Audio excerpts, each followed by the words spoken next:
Welcome all, Coleman Report Live.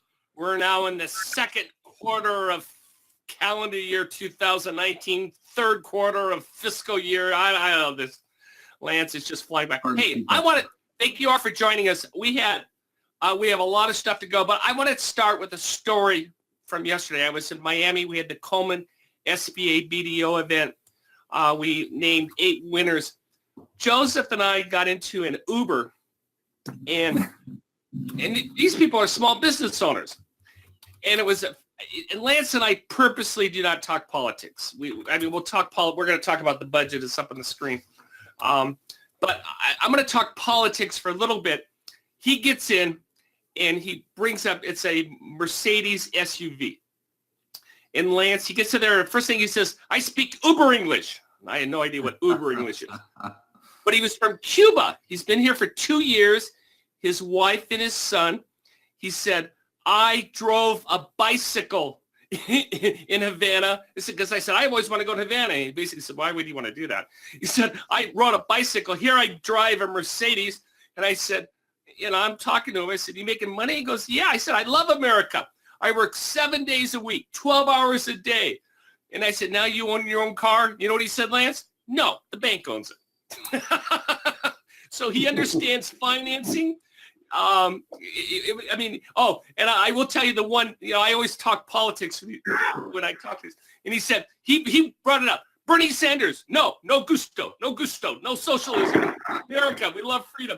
And then I said, well, what about Trump? You know what he said? He says, I love Melania.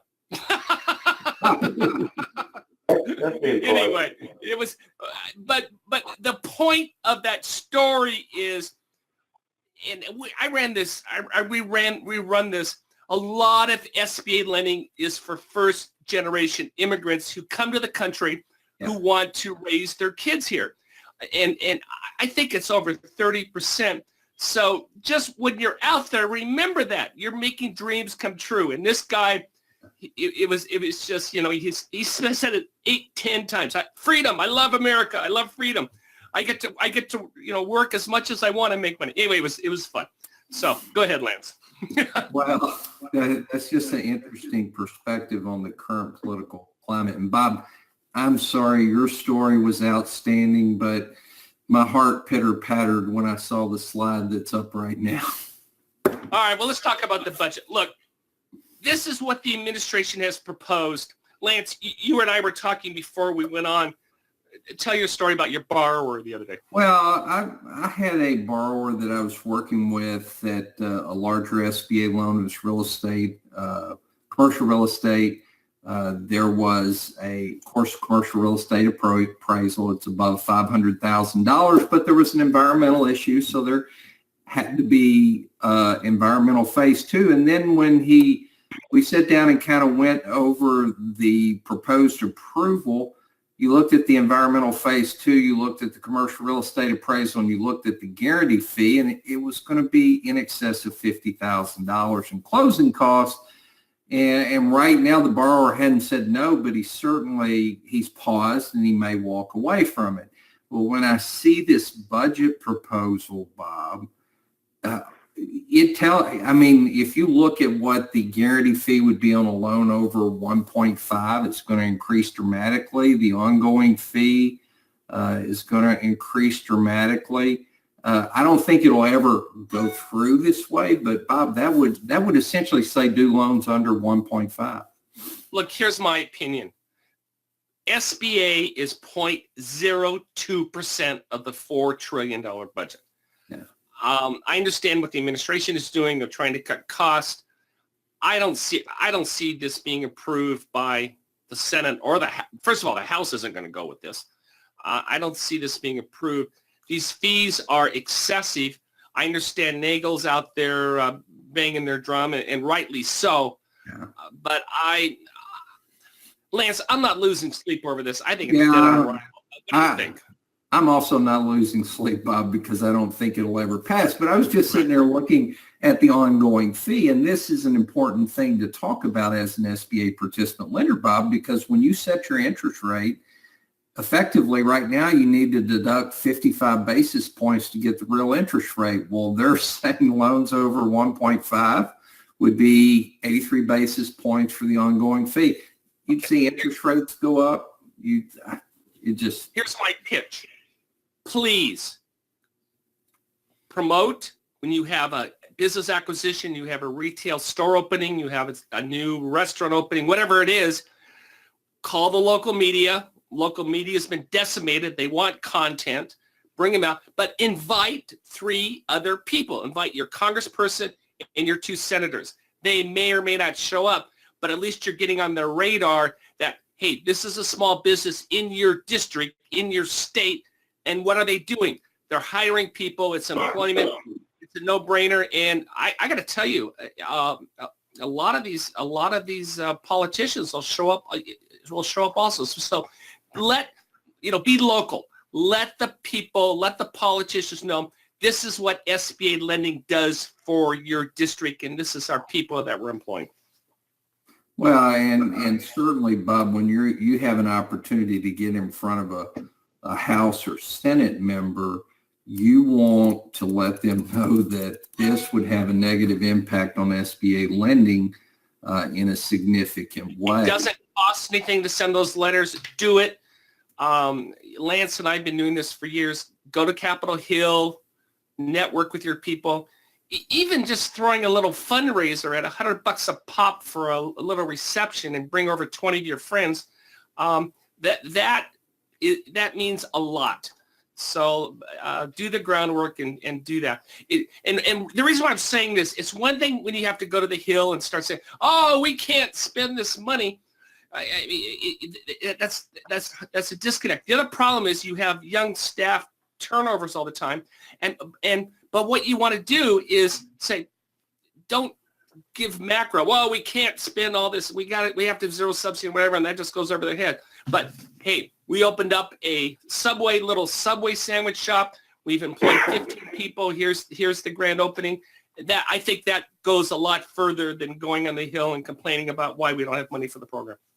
Absolutely. And again, the takeaway here is we need to make sure we communicate that this is not acceptable to our representatives. And it's zero subsidy. The reason why the Republicans support this is because this is the public-private partnership where the government, SBA, the bureaucrats, you're a former bureaucrat, these people they're committed professionals, and banks don't want to make bad loans. So let's bang our drum. Absolutely. Absolutely. They need to hear it.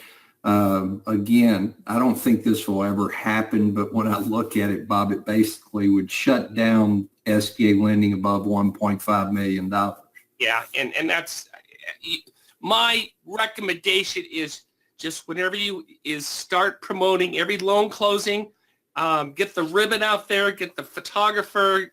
And it's also good for you. I know I see Barbara's on the line. I saw her yesterday, and she does this, and you get in the picture, and you get your face out there, and then, well, that's good for you, good for your institution, and good for the program. So what I am saying is, and I think Lance is concurring, the way to combat this type of draconian fee structure is let the politicians know on a very micro level, we did a deal, we're employing 15 people, we saved 30 jobs. That goes a long, long way. And I'll get off my soapbox, Lance. Absolutely. Bob, I wanted to mention something real quick to everybody on the call. I will be at MAUC in Corpus Christi next week, and hope everybody takes an opportunity to stop by and say hello. Please do that. Hey, let's bring in Joe. Joe, you're McCune Construction. Joe's been a friend for years. Joe's going to be down there. He's out of Texas. Joe, are you there? Yes, sir. Hi, Bob. Tell everyone what you do. Bob, I listened to your comments and the scenario of the expense of a loan. There's the expense of the construction, and some can just, create so much problem that the loan may never get completed. Or right. I've seen some that start out good customers that end up filing a bankruptcy because basically funds have never been managed correctly, or in a case of an SBA loan, in accordance with the SOP. So I've got a few ideas, suggestions that I might make. Maybe some of these things lenders already do. I can talk for hours, but I just have a few Well, you bullet don't have points here. hours. You got 2 minutes. I got you. Well, the first few things that I would consider as a lender is, in the very beginning, before you close your loan, identify deposits and prepayments and materials stored off-site.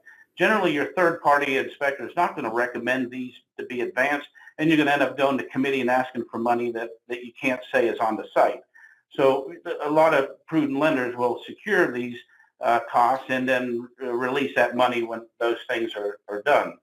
So another point is, when a contractor asks for mobilization, that's a flag to us. If it's mobilization that can be supported by a description of that and backup documentation, i.e.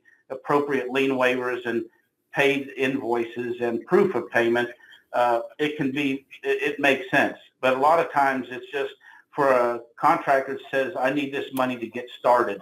Well, then generally that's telling you they're undercapitalized to begin with. We always recommend the use of AIA purchase documents. These are most fair to all sides. And if you get the red line section, it will show you what modifications or changes have been made. These are primarily widely used that we see. Some we see self-created agreements that once we've performed our contract and plans review, there's a lot of suggestions that could be prevented if you just used an AIA. Joe, the problem is lenders, we all understand how to finance a hotel. It's there. But when we're doing construction, we're financing fantasy. We're financing thin air. And if that project doesn't get completed, we have, no collateral. So you're going to be in Corpus Christi? Yes, sir. We'll be in the foyer, and I look forward to seeing everybody. And sit down and we can talk. I'll have 3 of my representatives there that will free me up to where I can answer any questions anyone has, or maybe review some of these more elevated levels of oversight that are proprietary that no one else offers. Well, make that well, Joe, you were very gracious. You invited my son and I to your I know you're having some sort of reception. Unfortunately, we're not going to be in Corpus Christi next week, but Lance will be there. So Lance will represent us.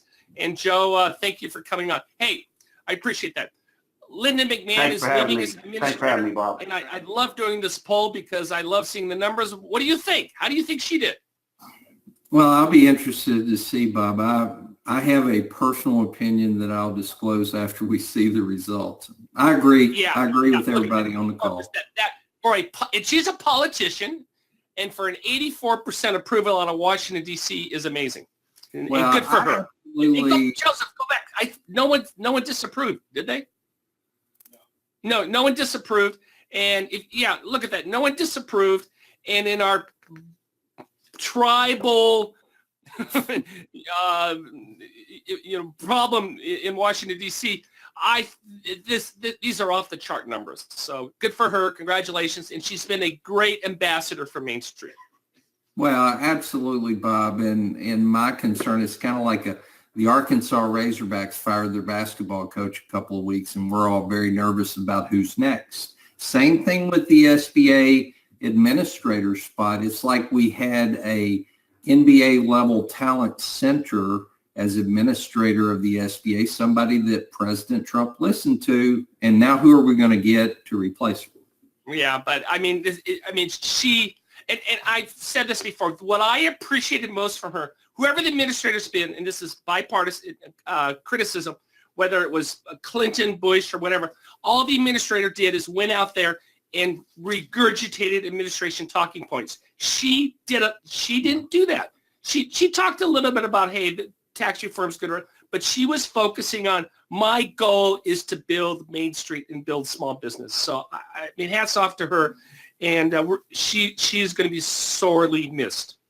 Oh, I agree 100%, Bob. One of the things I enjoyed about the administrators, all the emails that I would see where she was visiting businesses in various parts of the country. Yeah. Thank you for that. She would go out there, and we've run the videos, and she would go talk to small business owners, and she was an advocate for Main Street. It was great. Anyway, great for the program. I have no clue of who will replace her, but she will be missed. Hey, second question. The reason why I'm asking this question is Tom Stewart of Capstar Bank did a great presentation at our SBA BDO Summit in Miami. Yes, I was at yesterday. I think it was yesterday. The hours are foggy for me. And he did a great presentation, which we will go ahead and incorporate about fintech lenders being your competition. And I disagree with you. Your institution does compete with Amazon, fintech, PayPal. So for the 6%, you may want to rethink we may want to ponder on that. Go ahead, Lance.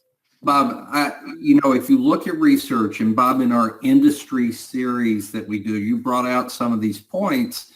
The millennial generation, which is the next large group of we're currently working with them, but they will become a majority of the small business borrowers in the very near future. They, in a enormous manner, have indicated the desire to be entrepreneurs. The other thing is they're accustomed to borrowing money without walking in the door. And they are willing to sacrifice interest rate for speed. And that is an issue that I'm going to be hammering over the next year or so. That, and Lance, these are all friends of ours. SBA understands that. You all understand that. But if you have a borrower who says, I can get $50,000 at 15% tomorrow, or I'm going to go SBA and I'm going to get $100,000 and it's going to take me 2 weeks, 90% of them are going to grab the $50,000 at the higher interest rate. Well, Bob, in 2 weeks is very optimistic. I'm being kind. I think one of the things that every participant bank has to think about to be successful going forward is how do we efficiently deliver this product to the small business borrower, because there are options. In the same manner that fintech does. And one of the themes at our BDO retreat yesterday was everyone around the table said, I'm losing deals to online lenders because I go to them and I say, I want 3 years tax returns. And they go, well, why do you want 3 years tax returns? So I can go to Amazon and I can get the money tomorrow and I'm going to pay a little bit more, but these aren't, the fintech industry is also becoming competitive. So we're not at the 50, 60, 100% rates we were 2 years ago, but your customers are going to take the Amazon lending at 16% if they can get the money tomorrow. And I know SBA, Treasury listens into us, Lance, SBA listens into us. And I know, and the politicians, they're starting to, follow our show here. And everyone understands this is an issue. And we are all committed to getting capital to Main Street at a reasonable cost. Well, and Bob, just as an example, I have a corporation that's not been active for a few years, but I've kept it current and paid the franchise tax. Got something in the mail the other day from an online lender that I picked up the phone and called. They asked me 3 questions. They offered me and then I stopped it, but they offered me $250,000 within 24 hours. And there was no discussion of personal financial statement, no tax returns. PayPal, you can get a loan from PayPal. You know what, Lance? No personal guarantee. Yeah. They just base it on your transactions. So the deal is, Bob, we're not going to completely flip SBA over on its head, but we need to be doing what's necessary to be more effective and more efficient at getting the product to the small business. Well, and we're all on the same page. Congress, SBA, private industry, non-bank lenders, banks, credit unions, we're going to be moving. I think the takeaway on this is, and the regulators understand that. Regulators go and say, well, why are these people doing it? Anyway, the world, it will constantly change. And hey, we're running out of time. I apologize. This was a big topic yesterday. And just curious, do you use a BDO model? What I mean by BDO, do you have salespeople out there that are pounding the pavement, that are dialing for dollars? There was a great presentation by one of the presenters.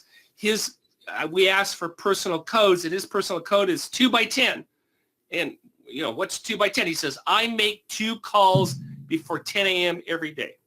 So, and one of the takeaways on this is you're seeing institutions moving away from the traditional BDO model. And that's amazing. 35% says we don't do that. 3% are scaling back. But I love the Mark Cuban line is, you will not grow up in the world, you will not live in the world you grew up in. And I've adapted that as your career is not going to be the same as when you started out.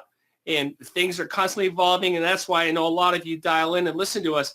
But we had a lot of discussion of that, and we're not predicting anything. All we're saying is new models are developing, and some people are still going to go out and pay for the traditional hunter-gatherer who goes out there and get it.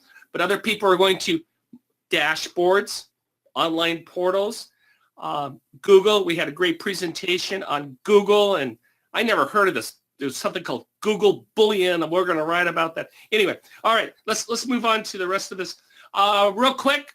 And yeah, we're writing about this, and the takeaway on this is be careful what you say in an email. I got criticized last week because someone said, Bob, you seem to be saying that this is okay as long as you don't put it in an email. I said, no, that's not what I'm saying. What I'm saying is be careful what you put in an email, because whatever you put in an email, assume the person you're criticizing and the government and whoever, this is not private stuff. Yeah, Bob, I just did you know how banks require training. I just did an email-related training at my bank. And, it's important for everybody to understand your email does not belong to you. It belongs to the institution you work for. And the regulators, you can review it. So the things that you do by email, and Bob and I are not suggesting that you break the rules of the SOP. Thank you for and just don't clarifying. email it. I am not a, break the rules. Thank you for clarifying. But stop and think about what you email, how you email, because a lot of SBA lending is working with a group of facts and making it fit the SBA's SOP. So just think about what you email. Yeah, very good. Okay, real quick question from Paul. Lance, I don't even know the answer. What is the updated SB Express? I haven't read this. Is it in the budget? Are we going to increase? The answer is we're going to increase it, Paul. I don't know if we're going to go $500,000 or $1 million, Lance. Oh, and by the way, I am on record on this. I did a webinar for the National Small Business Alliance, and they were saying, Bob, they asked me, what one thing can you do to enhance the program? And I said, bump the guarantee on SB Express to 80 or 90%. I said, if you do that, banks will be motivated to make those smaller loans, which is what we want. Go ahead, Lance. Well, this falls perfectly in line with what I was saying earlier, Bob. What SBA product allows you to efficiently and effectively get money to Main Street? SBA Express is one of those. Yeah, and the answer is, Paul, I don't have the answer on that. Maybe, and Lance is hedging as well. It's a budgetary thing. It'll come out of Congress. I think it's going to go at least to $500,000. I don't know if it's going to go $1 million. But my thing is, I don't care whether it's $350 or $500. I would love to see that guarantee popped for a $100,000 loan. We can do it express. We can streamline it, and we can get a 90% guarantee. And you know what? That solves the problem with access to capital on those smaller loans, which is what we all want. Bob, real quick comment. POP loans, a 75% guarantee in most circumstances.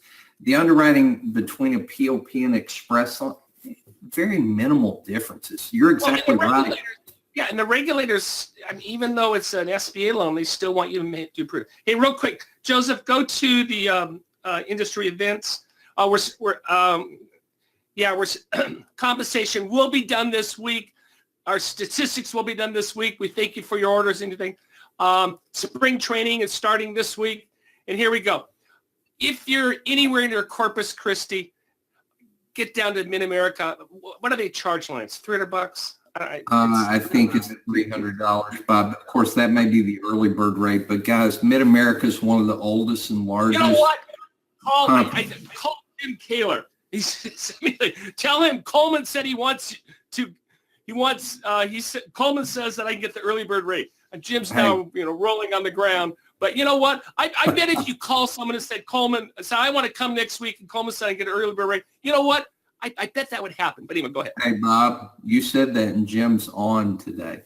I know he is. That's why I got a comment from him on that. So, hey, Bob, this is Joe Griltz. I just wanted a quick mention that we will be doing a 1-hour training session in construction management at Mid-America, and we're going to bring a lot of great resources for everybody. So please attend. Joe, what's it cost to attend? Do you know? No, I don't know. Anyway, we are a strong supporter of this. And one of the first things SB, and guys, come on, we got to get the Nagel. Is Nagel up there? I can't. Oh, there it is. Okay. Whether it's Nagel or NADCO or Music City, or one of the first things SBA wants to do is what you're doing for training. Okay, I'm running out of time. I apologize for being late. Remember, this is training also. There's a certificate in the GoToWebinar dashboard. Download that. When you go to these events, start making a list of what you're doing. Everyone is very concerned with what you're doing for training, whether it's the regulators, your auditors, plus it makes you a better professional. And one of the reasons why we do that, the world is constantly changing. With that, Lance, I'm going to sign off. We'll talk to you next week. See you next week.